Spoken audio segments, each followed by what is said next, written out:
Il est venu non pour demeurer, mais pour se livrer. Lorsque le Fils de Dieu est entré dans le monde, ce n'est ni pour recevoir la gloire des hommes, ni pour établir une demeure éternelle parmi eux selon la chair. Dès l'origine, il s'est avancé vers la croix, car c'était le seul chemin par lequel le péché de l'humanité pouvait être pardonné. Le péché a surgi là où l'homme a prêté l'oreille à la voix du serpent, plutôt qu'à celle de son Créateur. Sous l'emprise de l'esprit du mal, nous sommes devenus des êtres incapables de ne pas pécher, progressivement séparés de la vie éternelle et dès lors soumis à la mort selon la parole. Le salaire du péché, c'est la mort. Fuite devant la sainteté, parce que notre esprit sait que nous sommes pécheurs, nous fuyons la lumière de notre Créateur juste et saint. Cette fuite revêt parfois les habits de l'athéisme, parfois ceux de l'idolâtrie. Et en vérité, nous fuyons un Dieu que le diable nous a faussement présenté comme un juge sévère et impitoyable. Et c'est bien ce que Satan désire.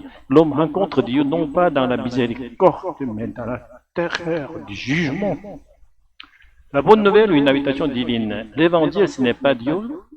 Dieu a envoyé son Fils pour condamner, mais qu'il a envoyé par amour, pour pardonner les péchés et faire de nos cœurs le lieu d'une nouvelle habitation. Car la vie offerte de Jésus devient pour nous le moyen par lequel le Saint-Esprit vient demeurer en nous. Et par lui, nous marchions non plus selon la rue du serpent, mais sur le chemin de l'arbre de vie, c'est-à-dire le chemin qui est en Jésus-Christ.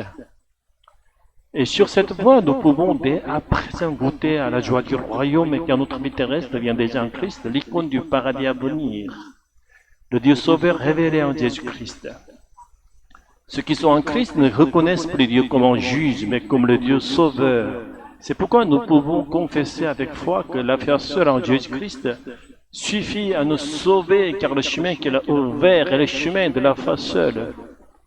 Des espoirs terrestres transformés, les disciples ne pouvaient cacher leurs troubles. Lorsque Jésus leur annonça la souffrance et la mort, ils espéraient la restauration glorieuse d'Israël et voyaient déjà en Jésus le Messie triomphant. Et Jésus n'est pas venu pour établir un royaume terrestre, il est venu pour ouvrir la vie éternelle, à multitude bien au-delà des frontières d'un peuple ou d'une nation.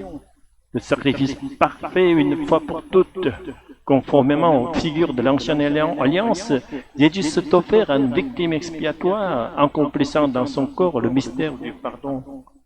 Alors que les sacrifices anciens assuraient une année de pardon et de bénédiction terrestre, le sacrifice de Christ, offert une fois pour toutes, nous ouvre à la bénédiction éternelle de Dieu. Mais si notre regard reste captif des biens d'ici-bas, risquons de passer à côté des promesses infinies de l'éternité.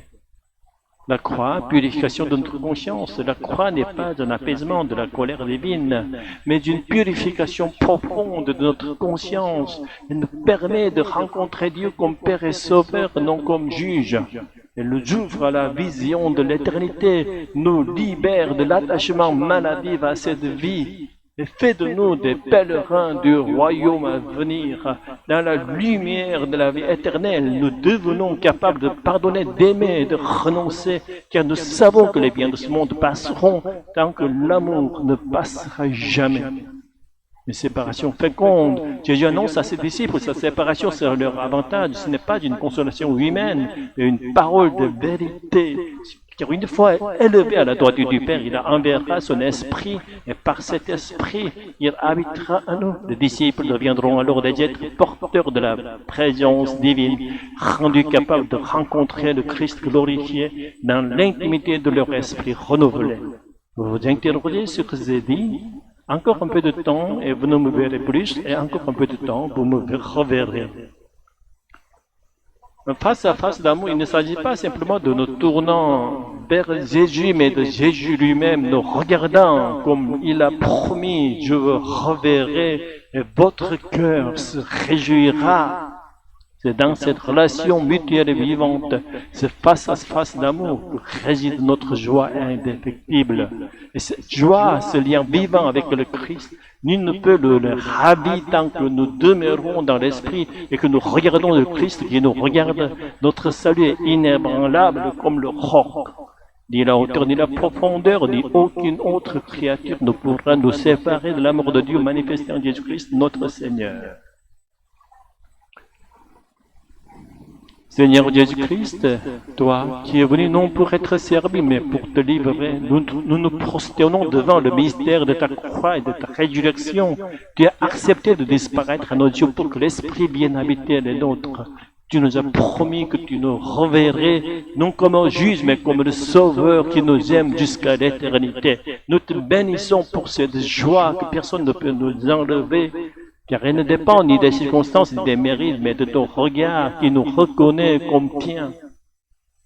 Fais de nous un peuple qui marche vers l'éternité, non les yeux fixés sur les trésors de ce monde, mais le cœur habité par la présence de ton esprit, et chaque jour soit pour nous un avant-goût du royaume, que nous apprenions à aimer, à pardonner, à espérer en te contemplant, toi qui ne cesses de nous contempler. À toi seul la gloire dans l'esprit qui nous unit à toi, maintenant et pour les siècles des siècles.